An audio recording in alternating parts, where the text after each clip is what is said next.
Hello, Alexander Quinn here, Starseed Navigating the Light. Today I want to talk a lot about disclosure. A lot of big names have been talking about it recently.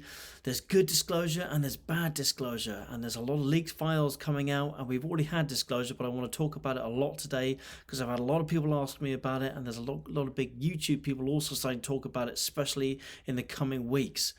So this is all about disclosure. I'm Alexander Quinn. Let's go straight to it. Just want to start by saying, we've had disclosure in many forms already. People keep saying, when is disclosure going to happen? When are we going to get it? We've already had it.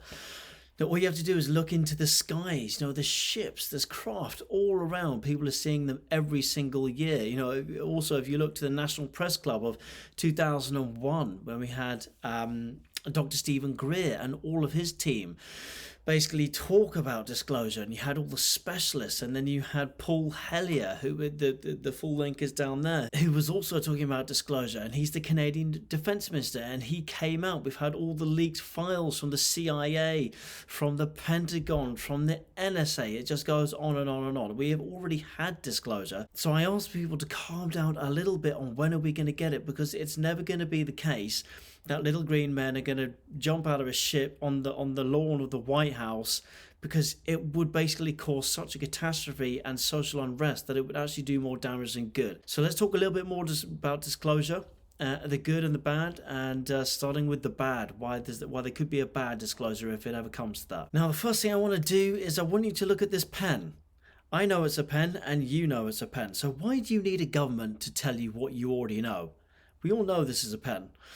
So you don't need governments to tell you about UFOs and disclosure. We already know it exists. We already know it's out there. So you don't need a government to enforce what we already know. We live in a world where we're completely indoctrinated. We're told what to think. We're told how to live. We're told what to eat all the time. And having even more of that to affirm and confirm what we already know is not going to be necessary anymore. Disclosure is the people. The people are the disclosure. We are the disclosure. All we have to do is just stand up and say, hey, we already know it's real. We don't need governments who have been lying to us since 1947 about disclosure, about ETs. We don't need governments which have been lying to us to tell us that it exists. We know it exists, so we just need people to stand up and just say that. That's the first thing. Now, there are two formats of disclosure, the good and the bad. Let's start with the bad. The bad one basically revolves all around these guys. I don't want to say the word because otherwise I'm going to pop up on their radars, and I don't want that. So it's all around the NW, and then the last one with a 0 at the end, because they want to have a disclosure whereby there is a threat from outer space, and they want to make you believe that the ETs are bad, and that we're going to basically be in trouble. So they like to talk about how these beings and their craft are coming into our national airspace and they're a threat. They also want to talk about how all the nuclear warheads that were dismantled and all the nuclear warheads were disarmed. So they want to say that they're a threat because they basically want to bolster the idea of this. And then we have things like Reagan, and by the way, it doesn't matter whether you're left or right, because it doesn't that's irrelevant anymore. There are powers above presidential level, and they want to basically have a bad disclosure at some point if it ever happens, whereby they say that there is an ET threat from outer space. Reagan already started this. I'll show you the clip in a minute. But if there was a bad ET threat from outer space, and they basically disclose this to basically bring pandemonium, fear and anxiety even more, then they would have to call a one of these things, and then there would be a one world country, because then all of a sudden we'd all have to band together for bad reasons to fight the bad ETs and the threat from outer space. So they've been potentially plotting to have a bad ET dialogue going on, a bad narrative regards the ETs for a long time, whereby they would be a threat. And there have been some governments and some presidents who've been trying to sell this narrative for a while, but let's talk about one of them. Reagan, he was actually quite an interesting president. I'm actually neutral on the whole, left and right, but let's see what he had to say about it, because there were people talking about these things, and there were citizens out there going, no, he couldn't possibly be talking about the actual real thing. Well, he is, and let's have a look. Here's the clip. In our obsession with antagonisms of the moment, we often forget how much unites all the members of humanity. Perhaps we need some outside universal threat to make us recognize this common bound. I occasionally think how quickly our differences worldwide would vanish if we were facing an alien threat from outside this world. And yet, I ask you, is not an alien force already among us? So that would be the bad disclosure. Why the ETs won't go through politics or governments to basically disclose the fact that they are real is because it would be used for political and financial gain. So that's why it will never happen. Now let's talk about the good disclosure. Now, disclosure's already been happening, as I was saying. It's been happening in little trickles. There's lots of the NSA files, the Pentagon files, the CIA files. We've had WikiLeaks.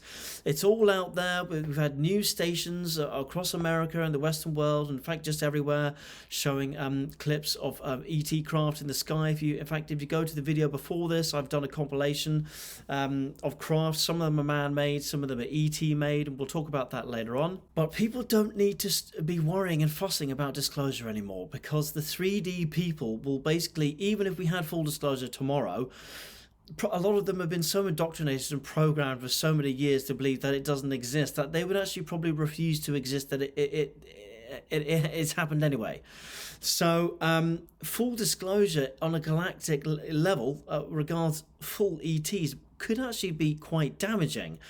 So that's why it's got to happen slowly, because we have borders and countries. So if the Pleiadians just suddenly came down on the White House lawn and said, hey, here we are, there would be total pandemonium and disruption, because all of a sudden people would say, well, hey, actually, why do we have countries? Why do we have borders? You know, we've been told that we've been alone all this time, that we're the only people in the universe. So, you know, everyone would suddenly say, well, we're Earth citizens. You know, we're all one citizen. So why do we need borders? You know, countries would start to fall. So it could be quite dangerous. There's one reason. Another reason is because, you know, the Pleiadians, for example, or whatever race would come down here, we'd start worshipping them like deities. And they wouldn't want that to happen, because they want us to look at them like they're brothers and sisters, and they would say, hey, look, we don't want you to worship us, we're not gods, we're your brothers and your sisters, we're your star family, we're just from the future, so we don't want you worshipping us like, you know, your man-made constructs like politics and religion, because that's not helped you in the past. So disclosure will happen slowly. And also, if you look at people like Cryon, channeled by Lee Carroll, I mean, he talks about the first ones that will come will actually be the Pleiadians. So they will come, but it's a little bit way off yet. Well, it can't happen until we're ready for it, until our human consciousness has risen to a high enough level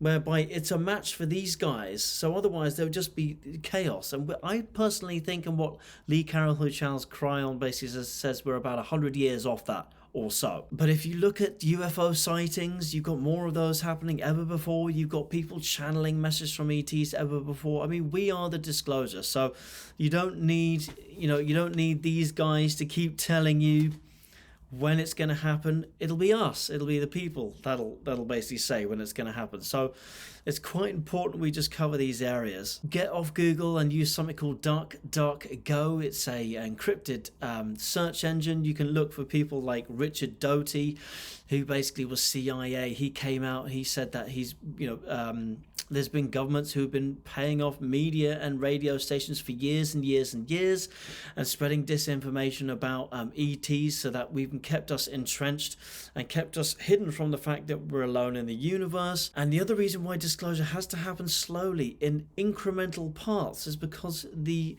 industrial military complex, but also, you know, the hydrocarbon generation, who have been using gas and oil and all of these things, are going to get really mad, especially the older generations, when you find out that their whole lives have been a lie, and that in actual fact, you know, we haven't been alone in the universe, because then governments are going to have to say, well, actually, you know, all along we've had free energy technology.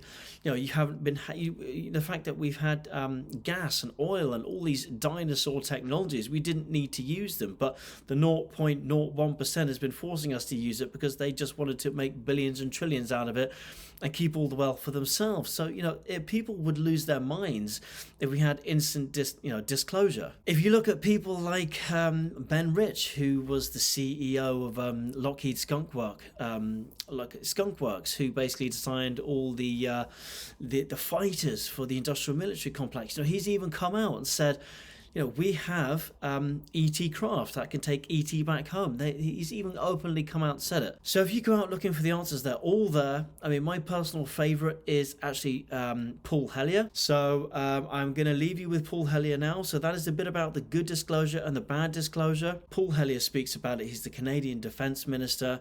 So I would say to people who are searching for disclosure to relax a little bit. It's going to happen in its own time. It's going to happen slowly, because we don't want a massive damaging moment where society implodes because all of a sudden all the lies that have been given to us since about the late 40s suddenly turn out to be wrong, and then society breaks down. I don't want that, and the ETs don't want that. So here is the opening clip from Paul Hellyer giving one of the biggest disclosures there's ever been. If you want to see the full thing, go to the link down here below and you can watch the full thing. It's beautiful. I'm Alexander Quinn. And that was a little bit about the disclosure. And I will see you soon. Much love. Ciao. Good morning. Good morning. I'm Paul Hellyer, former Minister of Defence of Canada and a long-time participant in politics and governance. Over many decades of service to the Canadian people, I've come to understand and appreciate the importance of open, transparent government and the power of truth as antidote to the many afflictions the body politic is heir to. The true currency of the 21st century will not be gold or silver or a basket of currencies, however useful they may be. It will be trust. Without that commodity, progress and right action are undermined and delayed. There is only one way to regain trust: find and tell the truth.